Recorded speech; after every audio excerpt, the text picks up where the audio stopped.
ரொம்பவே நல்லா இருக்கு. ஏன்டா அப்படி கொஞ்சம் கொஞ்சமா நொறுக்கிட்டு இருக்க? ஒட்டுமொத்த சோழியை முடிச்சிட வேண்டியதானே? இப்படி ஒன்னொன்னா உடச்சுக்கிட்டா என்னைக்கு முடிக்கிறது? எப்படி எதற்காக இப்படி கொஞ்சம் கொஞ்சமா செதைச்சிக்கிட்டு இருக்கீங்க ஐயா? ஒரே அடியா தமிழை ஒழிச்சு கட்டிட வேண்டியது தானே? நீங்க கேட்கறது அவருக்கும் கேட்டிருக்கும் போல. அதனாலதான் அவர் வேற ஒரு யோசனையை சொன்னார். என்ன தெரியுமா? அது தமிழிற்கு எதற்காக தனியா ஒரு நெடுங்கணக்கு, ஆங்கிலத்தோட ஏபிசிடி இருக்கு தெரியுமா, ஆங்கில நெடுங்கணக்கு, அதையே தமிழோட எழுத்துக்களா பயன்படுத்திக்கங்க அப்படின்னு போட்டாரு ஒரு போர்டு. என்ன நம்ப முடியலையா? நீங்களே பாருங்க. நான் 1939 கோவை கல்லூரியில் அதன் பிரின்சிபலின் தலைமையின் கீழ் கல்லூரி மாணவ நோபல் பிரைஸ் வாங்கிட்டோம். முடியும். யார் சொன்னது உங்களுக்கு? யார் சொன்னது? உங்க பேச்சை கேட்டு கடந்த ஒரு நூற்றாண்டுகளாக ஆங்கிலம் படித்தோம். சரியா? நாமளும் படிச்சிருக்கிறோம். எத்தனை பேர் நோபல் பிரைஸ் வாங்கிட்டோம்? இல்லை எத்தனை பேர் ஐரோப்பியர்களுக்கு இணையான அறிவுத்திறனில் வளர்ச்சி பெற்று விட்டோம்? அவனுங்களுக்கு கூலிக்காரனாக தான் மாறி இருக்கிறோம். கூலிக்காரனாக தான் மாறி இருக்கிறோம். இது ஒரு பகுத்தறிவு சிந்தனை. இந்த சிந்தனையை புக்கு போட்டு வேற வித்துக்கிட்டு இருக்கானுங்க இவனுங்க. அரை வெள்ளையா இருக்கிற ஆரிய பாப்பானுக்கு அடிமையா இருக்கிறத எதிர்த்துட்டு முழு வெள்ளையா இருக்கிற வெள்ளைக்காரனுக்கு காலம்பூரா அடிமையா இருங்கடா அப்படின்றதுக்கு ஒரு யோசனையை சொல்லிட்டு போயிருக்கிறாரு நம்ம பகுத்தறிவு பகலவன். இதை இவனுங்க புக்கு போட்டு வேற விற்கிறானுங்க. பொய் சொல்லிட்டு இருக்கானுங்க. 70 ரூபாய் இந்த புக்கு. எப்படி யுனெஸ்கோ பார்வையில் பெரியார்ன்ற புக்கை இன்னமும் 200 ரூபாய்க்கு வித்து கல்லா கட்டிக்கிட்டு இருக்கானுங்களோ, அது மாதிரி கொஞ்சம் கூட நேர்மையே இல்லாம யாரோ செய்த எழுத்து சீர்திருத்தத்தை இவர் தலையில எழுதி போட்டு இவர் பட்டா போட்டு எழுதிக்கிட்டு இவர் தான் செய்தாருன்னு சொல்லி இந்த புக்கை 70 ரூபாய்க்கு வித்துக்கிட்டு இருக்கானுங்க. ஏண்டா வெக்கமா இல்ல? இதுதானே பெரியாருடைய எழுத்து சீர்திருத்தம். இதை நடைமுறைப்படுத்த எழுதி கொண்டிருக்கின்றார்கள் இந்த திராவிட திருடர்கள்.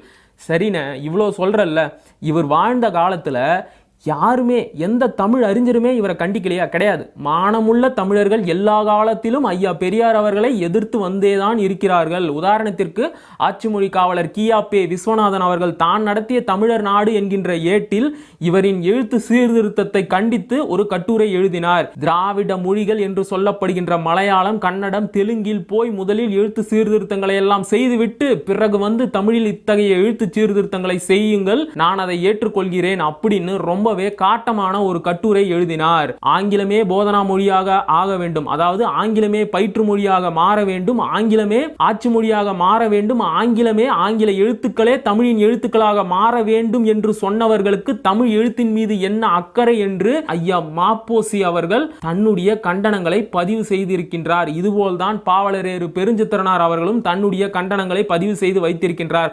ஆனால் இவர்கள் செய்த எந்த கண்டனங்களையும் இவர்கள் காதில் போட்டு கொண்டதாக தெரியவே இல்லை. எஃப்ன்ற ஒலி தமிழ்ல இல்லையா, அதனால எஃப் எடுத்து எழுதிக்கிட்டு இன்னு இட்டு இஸ் ஃப்ரெண்ட்ஸ் ஜீப்ரா வரி குதிரை நல்ல சொல் தானே? கிடையாது, அப்படி சொல்லக்கூடாது. இசட்ன்ற ஒலி தமிழ்ல கிடையாது, அதனால இசட்டை எடுத்து வச்சுட்டு இசட் இப் பி ரா ஜீப்ரா. உங்க அறிவெல்லாம் எதில கொண்டுட அடிக்கிறது? தொல்காப்பியர் ஆரிய அடிமை, வட எழுத்தொரியும் வட சொற்கிளவியும் எழுத்தோடு புணர்ந்த சொல்லாகுமே. தொல்காப்பியம் எழுத்ததிகாரம். சிதைந்தன வரினும் ஏந்தன வரையார். இதற்கெல்லாம் என்ன பொருள் அப்படின்னு கேட்குறீங்களா?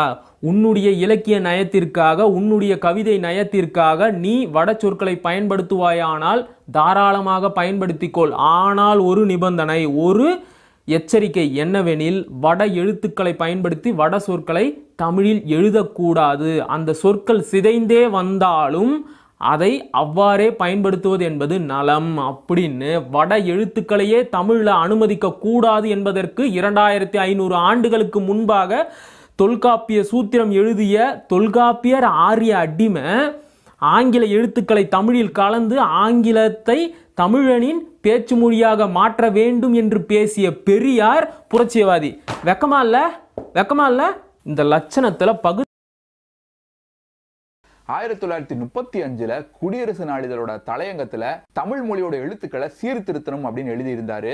எளிமையா எழுதுறதுக்காகவும் அச்சடிக்கிறதுல இருக்கிற சிரமங்களை குறைக்கிறதுக்காகவும் 15 தமிழ் எழுத்துக்கள்ல சீர்திருத்த மாற்றங்களை முன்மொழிந்தார் பெரியார். பெரியாரோட இந்த தமிழ் மொழி சீர்திருத்தத்தை அவர் இறந்து 5 ஆண்டுகளுக்கு பின்னால அக்டோபர் 1978 அரசாணையில கொண்டு வந்த பெருமை முன்னாள் முதல்வர் எம்ஜிஆரையே சேரும்.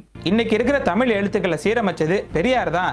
அவர் மட்டும் இல்லைன்னா இன்னைக்கு நாம தமிழை அச்சடிச்சிருக்க முடியாது அப்படின்னு சொல்லிட்டு வர்றாங்க பெரியாரிஸ்டுகள். ஆனா அது உண்மை கிடையாது. அதை பத்தி விரிவா பார்க்கலாம். முதல்ல 1915 தமிழ் எழுத்துக்கள் அப்படிங்கிற தலைப்புல வஉசி சுப்பிரமணிய சிவா நடத்திய ஞான பனு அப்படிங்கிற ஏட்டில் ஒரு கட்டுரை எழுதுறாரு. அந்த கட்டுரையில யானை துதிக்கை போல இருக்கும் எழுத்துக்களுக்கு பதிலா ரா, ரோ, நா, நோ என்று எழுத வேண்டும் அப்படின்னு சொல்லியிருக்காரு. அதன் பிறகு யானை துதிக்கை போன்ற சுழிக்கு பதிலா இரட்டை கொம்பையும் ஒற்றை கொம்பையும் 1030 குமரன் அப்படிங்கிற இதழோட ஆசிரியரான முருகப்பா பயன்படுத்தினாரு. அதன் பிறகு 1931 தான் குத்தூசி குருசாமி அப்படிங்கிற ஒரு முன்மொழிந்திட பெரியாரும் அந்த எழுத்து சீர்திருத்தத்தை வலியுறுத்தியதோடு தன்னோட குடியரசு மற்றும் விடுதலை ஏடுகள்ல அதை பயன்படுத்தி வந்தாரு. இப்படி பெரியார் செஞ்சது தமிழ் மொழியின் மீது உள்ள பற்றால கிடையாது. அவரோட குடியரசு மற்றும் விடுதலை ஏடுகளை அச்சிடுவதற்கு எளிமையா இருக்கும் அப்படின்னு தான் இந்த சீர்திருத்தங்களை ஏத்துக்கிட்டாரு. ஆனா இந்த சீர்திருத்தங்கள் எல்லாமே பெரியாரால கண்டுபிடிக்கப்பட்டது கிடையாது. அது எல்லாமே ஏற்கனவே பயன்பாட்டில் இருந்த எழுத்துக்கள் தான். அதற்கான கல்வெட்டு சான்றுகளும் இருக்கு அப்படின்னு கவிமணி தேசிய விநாயகரும் சொல்லியிருக்காரு. இப்படி தமிழ் இலக்கியங்களையும் தமிழ் புலவர்களையும் இழிவா பேசினதோட மட்டும் இல்லாம 1943 நவம்பர் 17 அன்னைக்கு குடியரசு இதழில் பெரியார் ஒரு கட்டுரை எழுதுறாரு. அதோட தலைப்பு நம் தாழ்மைக்கு காரணம் என்ன அப்படிங்கிறதா. அதுல தமிழனோட இந்த நிலைக்கு காரணம் தம் தமிழர் குமுகத்தை பற்றி யாதொரு அக்கறையும் கிடையாது. அயலார்கள் என்னதான் இழிவுபடுத்தினாலும் தமிழர்கள் அதனை பொருட்படுத்தவே மாட்டார்கள். தமிழனுக்கு தன்மானம் பிறக்க வழியே இல்லை. அத்தமிழனுக்கு மானம் என்றென்றும் இருந்ததே இல்லை அப்படின்னு தமிழர்களை பத்தி தான் மனசுல நினைச்சதை அப்படியே வெளியே சொல்லியிருக்காரு பெரியார். அதே போல முதலமைச்சரான போது தமிழ்நாட்டில் ஒரு பச்சை தமிழின் அமைச்சரவை ஏற்பட்டிருப்பது நமக்கு ஒரு பெருமை அப்படின்னு தமிழர்களை பத்தி தான் மனசுல நினைச்சதை அப்படியே வெளியே சொல்லியிருக்காரு பெரியார். அதே போல காமராசர் சென்னை மாநிலத்தின் முதலமைச்சரான போது தமிழ்நாட்டில் ஒரு பச்சை தமிழின் அமைச்சரவை ஏற்பட்டிருப்பது நமக்கு ஒரு பெருமை, நீ ஒரு கன்னடியன், அப்படி இருக்க நீ எப்படி தமிழர்களுக்கு தலைவனா இருக்க முடியும் என்று என்னை கூட கேட்டார்கள். தமிழன் எவனுக்கும் அந்த தகுதி இல்லையப்பா என்று நான் அதற்கு விடை சொன்னேன். ஒரு தமிழன் இன்னொரு தமிழன் உயர்வதை பார்த்து பொறுத்து கொள்ள மாட்டான் என்பதே அதற்கு காரணம் அப்படின்னு பேசியிருக்காரு பெரியார். சங்கத்தமிழன், ஃபேக் நியூஸ் தமிழன் பேசுற சில லூசுங்க எல்லாம் என்ன செய்யணும் அப்படின்னும், அதுவும் இல்லைன்னா காப்பட்டு மீண்டும் மன்னராட்சி வரணும். கீழ்வெண்மணி படுகொலையில கூட அவரோட சாதி பற்ற நாம ஏற்கனவே பார்த்திருப்போம். ஈவேரா மாநாட்டில் போய் சாதிக்கு எதிராக பேசி இருக்காரு அப்படிங்கிறத பத்தி எந்த குறிப்புமே இல்லை, பேசவும் மாட்டல. பெரியார் ஆதரவாளர்களே இதை பெருமையா எழுதியிருக்காங்க. ஆனா நாயுடு சங்க மாநாட்டில் போய் சாதிக்கு எதிராக பேசி இருக்காரு அப்படிங்கிறத பத்தி எந்த குறிப்புமே இல்லை, பேசவும் மாட்டாரு. கீழ்வெண்மணி படுகொலையில கூட அவரோட சாதி பற்ற நாம ஏற்கனவே பார்த்திருப்போம். ஈவேராவை பொறுத்த வரைக்கும் தமிழர்கள் மட்டும்தான் சாதி வெறி பிடித்தவர்கள். தாழ்த்தப்பட்ட மக்களுக்காக போராடிதான் சொல்லப்படுற ஈவேரா தான் துணி விலை ஏறினதுக்கு காரணம் இப்போ பரீட்சைகள் எல்லாம் ரவிக்கை போடுவதுதான், வேலையில்லா திண்டாட்டம் அதிகரிப்பதற்கு காரணம் பறையன்கள் எல்லாம் படிப்பதுதான் அப்படின்னு சொல்லியிருக்காரு. இல்ல பெரிய உயர் சாதி இந்துக்களையும் தாழ்த்தப்பட்ட இந்துக்களையும் பிரிச்சே பார்த்திருக்காரு. அதே நேரத்துல பார்ப்பன எதிர்ப்பு அப்படின்னு வரும்போது எல்லோரையுமே கூட்டு சேர்த்திருக்காரு. சாதி மறுப்பு திருமணம் பத்தி ஈவேராவோட கருத்து உருட்டுதானான்னு கேட்டா அதான் இல்லை. இவங்க டேடியாரை தூக்கி பிடிக்கிறதுக்காக திருக்குறள்ல தப்பு இருக்கு, பேக்வேர்டான கருத்து இருக்குன்னு கண்ட மேனிக்கு கமெண்ட் பண்ணிட்டு இருக்கு. திருக்குறள்லயும் சில குறள் பிற்போக்குதனமா தான் இருந்துச்சு. என்னிடம் வராதீர்கள் தம்பிகளே, சரி வகுந்து விடுவேன், எழுத்தாணியை சங்கிலே குத்தி விடுவேன். திருக்குறள்லயும் சில குறள் பிற்போக்குதனமா தான் இருந்துச்சு. அதை அவர் அடிக்கோடிட்டே சொல்லியிருப்பாரு. ஒரிஜினல் ஆடியோவே இருக்கு. தெய்வம் தொழாடல் கொழுநன் தொழுதெழுவா பெய்யன பெய்யும் மலை அப்படின்னா அந்த குறளோட பொருள் கடவுளை தொழுகிறத விட கணவனை தொழுகிற பொண்ணு மனைவி கணவனை கடவுள் மாதிரி ட்ரீட் பண்ணோன்னு சொல்லிட்டாராம். அதனால திருவள்ளுவர் பேக்வேர்டான ஆளாம். ஏமா மனைவி கணவனை கடவுள் மாதிரி ட்ரீட் பண்ணணும்னா பிற்போக்குத்தனம் ஓகே, அப்போ இதெல்லாம் கொஞ்சம் என்னத்தனம்னு பார்த்து சொல்லேன். காதல் என்பது உண்டுதான், அதுல இந்த கண்ட காதல் நல்ல காதல். அப்படியானால் இது என்ன? திருமணம் கடந்த உறவு. இவங்களுக்கு இன்னும் லிவிங் டுகெதர் அப்படிங்கிற கான்செப்டோட அடிப்படையே என்னன்னா, நீங்க ஒரு 6-7 வருஷத்துக்கு மேல நீ லிவிங் டுகெதர்ல இருக்க கூடாது, அப்பதான் அது லிவிங் டுகெதர். 60 வயசு வரைக்கும் இருந்துகிட்டு லிவிங் டுகெதர்னா என்ன அர்த்தம்? அதுக்கு மேரேஜே பண்ணிக்கலாமே. கல்யாணம் பண்ணிக்காத, லிவிங் டுகெதர்ல வாழு. லிவிங் டுகெதர்ல கூட 7-8 வருஷத்துக்கு மேல ஒருத்தன் கூட வாழாத. கள்ளக்காதல்னு சொல்லாதீங்க, வாயிலடிங்க. திருமணம் கடந்த உறவுன்னு சொல்லுங்க. இதெல்லாம் ரொம்ப முற்போக்கான கருத்து. இப்ப திருவள்ளுவர் சொன்னதுதான் உனக்கு பிற்போக்குத்தனம். மூலி முங்காரிய சாணி முங்காரிய ஆக்கிட்டாளுங்க. ஆமா, ஆவுன்னா நானும் மதுரக்காரன் தாண்டா நம்ம பயிலுவ மண்டையை கழுவிட்டு இருக்கிய. எங்க உண்மையிலேயே உங்க ஆளுங்க பேசுற இந்த லிவிங் டுகெதர் திருமணம் கடந்த உறவை பத்தி எல்லாம் மதுரக்காரங்கிட்ட போய் சொல்லி பாரு பாப்போம். சொல்லு, நீ தான் தைரியமான ஆளத்தை சொல்லு. அதுவும் அடுத்து ஒரு உருட்டொன்னு உருட்டி விட்டுச்சே பாருங்க. உருட்டு தமிழ படிச்சது, தமிழ படிக்கல, தமிழ காட்டுமிராண்டி மொழின்னு சொல்லியிருப்பாரு. தமிழ் மொழி காட்டுமிராண்டி பாஷை, காட்டுமிராண்டியா தெரிஞ்ச ஆதிவாசிகள் கூட யூஸ் பண்ண பாஷை அப்படின்னு சொல்லியிருப்பாரு. ஓ, காட்டுமிராண்டி காலத்துல இருந்தே பேசின மொழின்னு சொல்லி தமிழோட தொன்மையை புகழ்ந்து பேசினாரோ? இது தெரியாம இத்தனை நாளா கலாச்சிட்டாங்க. உள்ளத்துல நல்ல உள்ளம் உறங்காது, இப்படி உருட்டி விட்டா எங்க நெஞ்சமெல்லாம் தாங்கா. ஏமா அவர் என்ன சொன்னாருன்னு ஒரிஜினல் ஆடியோவே இருக்கு. அப்படி இருந்தும் எப்படிமா இவ்வளோ தைரியமா உருட்டுற? தமிழே முக்கா பசங்க பாஷை காட்டு மிராண்டிங்க பாஷை நான் சொன்ன போது குதிச்சானுங்க எல்லா பயிலும். என்னையா இருக்குது தமிழ்ல கேட்டா பண்ணிக்கலாமேங்கிறான். எந்த பேர் மொழி இலக்கியத்தையோ கையில வச்சுக்கிட்டு சமுதாயத்தை வந்து செய்யறானோ அவன் சோத்தையும் பிள்ளையும் கலர்த்திங்க அப்படின்னு அர்த்தம். பாத்தியா, தமிழே முட்டா பசங்க பாஷை காட்டு மிராண்டிக்கு பாஷை நான் சொன்ன போது குதிச்சானுங்களே எல்லாரும். என்னடா இருக்குது உன் தமிழ்ல? அப்புறம் என்ன இது?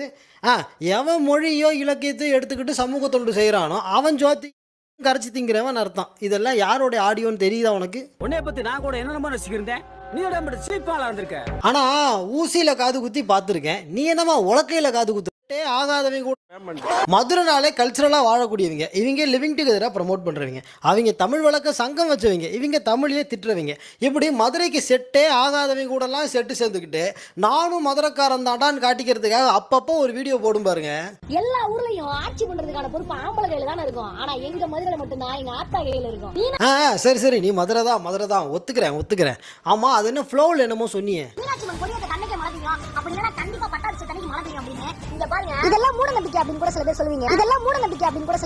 மீனாட்சி திருக்கல்யாணத்தப்போ கண்டிப்பா மழை பெய்யுமா? இத ஒரு சிலர் மூட நம்பிக்கைன்னு சொல்லுவாங்களாம்.